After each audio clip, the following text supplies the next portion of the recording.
My wife served. Surprise. Here are your divorce papers through her sister at our anniversary party. I said, perfect timing. When I revealed the papers were actually property deeds, transferring everything to my name, her sister's smile disappeared faster than her inheritance. I, 38 male, just experienced the most surreal anniversary party of my life. My wife Natalie, 36, and her sister Bethany, 34, tried to publicly humiliate me, but it backfired spectacularly. Quick background. Natalie and I have been married for 12 years, no kids by choice, or so I thought it was mutual. Her sister Bethany has always been weirdly involved in our marriage. She's single, bitter about it, and constantly filling Natalie's head with toxic ideas about how men are trash and marriage is a scam. 6 months ago, I started noticing changes. Natalie became secretive with her phone, started having girls' nights 3 times a week, and moved money from our savings to her personal account.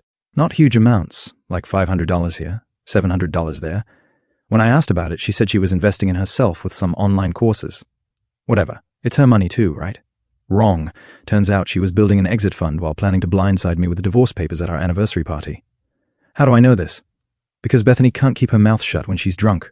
2 months ago at Natalie's cousin's wedding, Bethany got wasted and started rambling to me about how some anniversaries are endings, not beginnings, and how public accountability changes everything. She even giggled about how served papers can't be ignored when there's an audience. I played dumb but started paying attention. I found a lawyer's business card in Natalie's purse. Qley and Associates, divorce attorneys. I did some digging. She'd had 3 consultations. I also discovered she'd been apartment hunting with Bethany, and they put a deposit down on a place starting next month. Here's the kicker. 8 years ago, Natalie inherited her grandmother's house. It was in rough shape, basically worthless. I spent 5 years and about $80,000 of my inheritance from my dad fixing it up. New roof, new plumbing, complete kitchen remodel, the works. We lived there for 3 years before moving to our current place and renting it out. The house was in her name only because it was her inheritance. The rental income, $2,200 per month, went into her personal account because it's family property. I was fine with this because marriage is about trust, right? After discovering her plan, I consulted my own lawyer. Turns out in our state I could claim the increased value of the house due to my investments and labor. The house went from being worth $60,000 to $280,000. My lawyer said I had a strong case for either compensation or partial ownership. But instead of fighting that battle, I proposed something different to Natalie 2 weeks before our anniversary. I told her I'd been thinking about our future and wanted to protect our assets. I suggested we transfer the rental house fully into my name for tax purposes since I'm self-employed and could use the deductions. In exchange, I'd transfer our current home, which we own jointly entirely, to her. She jumped at it. Our current home is worth $350 with only $100,000 left on the mortgage. The rental is worth $280,000 with no mortgage.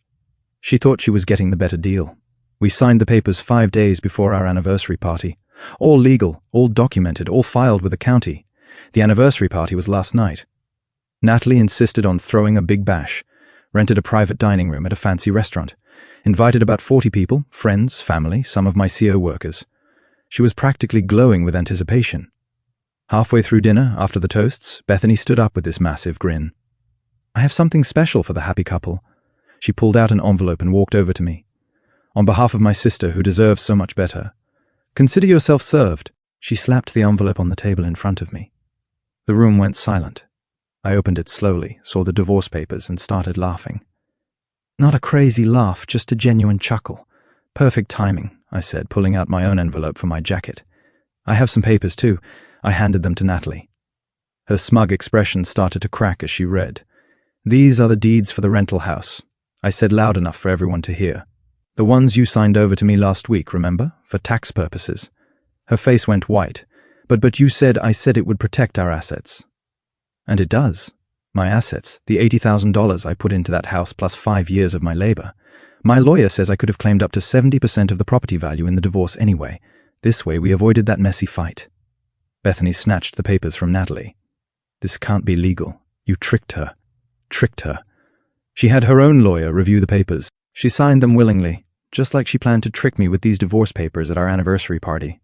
The room was dead silent. Natalie's mom asked, "What divorce papers?" Update 1. The party aftermath was intense. After I revealed the property transfer, Natalie tried to save face. She stood up and announced that we were taking a break. And this was all a misunderstanding. But Bethany, sweet, helpful Bethany, had already posted on Instagram. Watching my sister finally free herself from her toxic marriage. Had divorce power sisters before misters. Yeah, that didn't age well. Natalie's parents were mortified. Her dad, Raymond, pulled me aside and apologized. He said he'd suspected something was off when Natalie asked to borrow $5,000 last month for emergencies, but wouldn't say what. Turns out that was for the lawyer's retainer. My mom, who flew in for the party, was savage. She stood up and said, "Well, since we're sharing surprises, I should mention that the $80,000 my son put into that rental house came from his father's life insurance. His dead father." Natalie, you knew this was his way of honoring his dad's memory and you were going to ambush him with divorce papers at a party we paid for. Oh, yeah. Forgot to mention my mom had contributed $3,000 toward the party because Natalie said money was tight. Natalie and Bethany left in an Uber. Most of the guests stayed, and it turned into a weird support party for me. My coworker brought out a bottle of whiskey from his car, and we ended up closing down the restaurant. The next morning, I woke up to 67 text messages from Natalie. They ranged from, "How could you do that house as my grandmother's legacy?" to "You're a monster" to "Can we talk?" I responded once. "All communication goes through lawyers now. You started this process. I'm just following through." Bethany started a campaign to paint me as an abuser who financially manipulated her sister. She called my workplace claiming I was dangerous and should be fired. My boss, who was at the party, told her if she called again, he'd report her for harassment. Then Natalie showed up at my office with her lawyer, demanding an emergency meeting. My lawyer was available by video call, and we had an impromptu conference in my break room. Her lawyer, Holloway, tried to argue that the property transfer was signed under false pretenses. My lawyer pulled out the email chain where Natalie's previous lawyer, before Holloway had reviewed and approved the transfer. She'd literally written, "This seems advantageous for my client." Holloway then tried a different angle. My client was not in a sound mental state when signing my lawyer. Was she in a sound mental state when planning to serve divorce papers at an anniversary party? We have Instagram posts from her sister dated 2 weeks ago talking about the big reveal coming. Your client planned this ambush. Mine simply protected his assets legally. Natalie started crying. That house means everything to me. It's all I have left of my grandmother. I finally spoke up. You haven't visited your grandmother's grave in 3 years. You wanted to sell the house before I fixed it up. You called it a money pit and a burden. I have texts proving all of this. Holloway asked what I wanted. I said I wanted the divorce. She started a clean break and for her to stop claiming I tricked her when she was the one planning the ambush. What about the house she lives in now? Holloway asked. That's hers. Free and clear in the transfer. She gets a $350K house with only $100K owed. I get a $280K rental property with no mortgage but tenants I have to manage. Seems fair to me. Update 2. Things got uglier before they got better. Natalie and Bethany decided to escalate. They started telling everyone I'd been planning this for months, that I'd manipulated a loving wife into signing over her inheritance. They conveniently left out the whole serving divorce papers at anniversary party detail. Some people believed them. I lost a few mutual friends who said, even if Natalie was wrong, what I did was cold. I'm fine with that. The friends who were at the party saw what really happened. Then Bethany made a mistake. She went to the tenants at the rental house and told them they needed to start paying rent to Natalie because the transfer was fraudulent and would be reversed. She gave them a whole sob story about how I stole the house. The tenants, an older couple named Dorothy and Eugene, called me confused. I explained the situation and sent them the official deed transfer. They were appalled at Bethy's behavior and agreed to sign an affidavit about what she'd said. My lawyer sent Bethany a cease and desist letter. She violated it within 24 hours by showing up at the rental house again, this time with Natalie, trying to change the locks. Dorothy called the cops. Natalie and Bethany were charged with attempted breaking and entering and criminal trespass. The arrest was a wake-up call for Natalie's parents. Raymond called me and said, I'm starting to see why you protected yourself. Beth has always been a bad influence, but I didn't realize how deep this went. He told me something interesting. Beth has been living off her parents for 2 years since her own divorce. Her ex-husband apparently left her because she was having an affair with her personal trainer. She got nothing in the divorce because of an ironclad prenup. Now she projects her hatred of her ex onto every man, especially me. Meanwhile, I hired a property management company to handle the rental. I didn't want to give Natalie or Bethany any excuse to show up there again. The management company did an inspection and found $3,000 worth of damage to the garage door and fence. Apparently, Bethany tried to break in through the back after the police left. Security footage confirmed it. I added destruction of property to the charges. Bethany was looking at actual jail time now. Natalie's lawyer called mine. They wanted to negotiate. The criminal charges were ruining Bethy's life and devastating Natalie's mental health. My terms were simple. 1. Proceed with the divorces filed. 2. No claims on the rental property. 3. Natalie keeps the houses transferred. 4. No alimony either way. 5. Bethany pays for the property damage. 6. Both stay away from me and the rental property. 7. A written admission that the property transfer was legal and willing to officiate. They tried to negotiate. I held firm. I had all the leverage. Final update. It's done.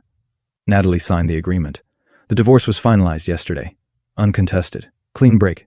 She kept trying to make eye contact in court, but I just looked at my lawyer's notepad the whole time. Bethany pleaded guilty to criminal mischief and trespassing. She got 6 months probation and had to pay $3,000 in restitution for the property damage. She also has a restraining order, preventing her from coming within 500 feet of me or the rental property.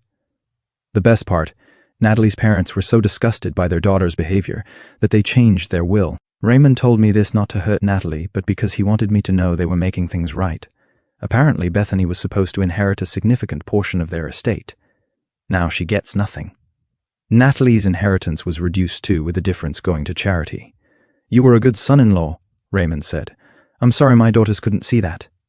Natalie tried one last manipulation. She sent me a letter through her lawyer. Not a legal document, just a letter. She wrote about how we'd fallen in love, our early years, how she still loved me, but felt trapped by expectations. She said Bethany had convinced her that I was holding her back, that she deserved more, that the anniversary ambush would be empowering. She admitted she'd been planning it for 8 months. 8 months of lying to my face every day while planning to humiliate me in front of everyone I knew, and she expected sympathy. I didn't respond. The rental house is doing great. I raised the rent by $200, still below market rate, and the tenants were happy to pay it because they love the place. That's 20 seconds and $400 a month in income from a property that's fully paid off. My financial advisor says I can retire 5 years earlier now. I found out through mutual friends that Natalie's struggling. The house she got has a $100K mortgage she can't really afford on her salary alone. She'd been counting on alimony and half the rental income. Her parents are helping for now, but they made it clear it's temporary. Bethany moved back in with her parents after violating her lease agreement. Something about noise complaints and threatening neighbors. She's 34, unemployed, and has a criminal record now. Her Instagram is now private, but I heard she's been ranting about the corrupt legal system and how men always win. Last week, I got a text from an unknown number. It was Natalie on a friend's phone. "I know you won't respond, but I need you to know losing you was the biggest mistake of my life. Bethany poisoned everything good we had. I'm in therapy now, working on why I let her influence me. I'm sorry. I blocked that number too. People ask if I regret any of it. Honestly, I regret not seeing the signs sooner. I regret trusting someone who was plotting against me, but protecting myself, using their own ambush timeline against them. Not for a second. They wanted to publicly humiliate me. They wanted to destroy me financially. They wanted to paint me as the villain in their story. Instead, they played themselves. The property transfer was legal. The divorce was what they wanted. The criminal charges were for their own actions. I'm dating again now. Nothing serious yet, but I'm upfront about what happened. Most women are appalled by the anniversary ambush plan. One said, "Anyone who'd do that deserves whatever karma comes their way." Karma came. It was documented, notarized, and filed with the county clerk. Edit, since some people are asking. Yes, this is all legal in my state. Community property laws vary. The property transfers were reviewed by lawyers on both sides. And no, I don't feel bad. They plan to ambush me with divorce papers at our anniversary party in front of my family and friends. Lessons learned from the story. Deception backfires. Plotting humiliation and ambush, like Elena's party surprise, exposes one's own flaws and invites counter-protection. Influence matters, allowing toxic advice, as Elena did from Clara, corrupts relationships and leads to self-sabotage. Preparation wins, anticipating betrayal, like Marcus's legal maneuvers, turns vulnerability into strength without malice. Actions echo, attempts to manipulate or trespass, as Clara did, result in legal and familial consequences, eroding trust and inheritance. Moral of the story: deceitful schemes often ensnare the schemer. Foresight and honesty safeguard one's legacy, while betrayal